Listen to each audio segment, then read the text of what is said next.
Pour ce qui est des responsabilités de l'employeur, la loi sur les normes de travail précise que l'employeur a la responsabilité de fournir un lieu de travail sans harcèlement psychologique ou sexuel. Donc, il s'agit de la première responsabilité, qui est une responsabilité de moyens et non de résultats. Cela signifie que l'employeur ne pourra jamais garantir que son lieu de travail qu'il n'y aura jamais de harcèlement psychologique ou sexuel, mais il doit s'assurer de mettre en place des moyens raisonnables visant à prévenir le harcèlement et de deux, faire cesser le harcèlement lorsque la situation est portée à sa connaissance. L'autre responsabilité de l'employeur, donc la deuxième, est de mettre en place une politique de prévention du harcèlement et donc de sensibiliser adéquatement les employés à cette politique, qu'elle soit communiquée, soit à travers de la formation ou des guides qui sont mis en place.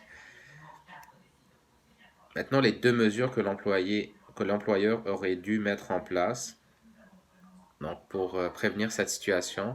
Dans le cas présent, l'employeur aurait dû être attentif à la situation et la détecter. Dans le cas présent, il y aurait manifestement atteinte à la dignité et à l'intégrité physique et psychologique de François, au point où cela l'empêche de faire sa présentation.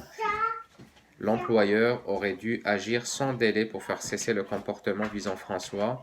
En effet, on constate que lors de la présentation de François, des gestionnaires étaient témoins des gestes inappropriés de la part des employés sans intervenir adéquatement.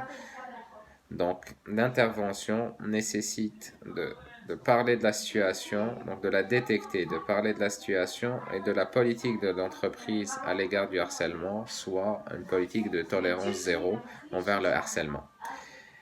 Troisième partie, citer une piste de solution visant à assurer l'intégrité psychologique de l'employé qui serait pertinente dans ce cas spécifique.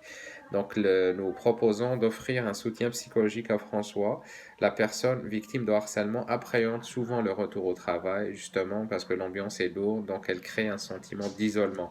Il est donc important de lui offrir tout le soutien psychologique qui est nécessaire pour faire face à cette situation, mais aussi pour qu'il ressente le soutien de la direction et de l'employeur par rapport à cet employé, et donc que la politique d'organisation et de tolérance zéro envers l'harcèlement.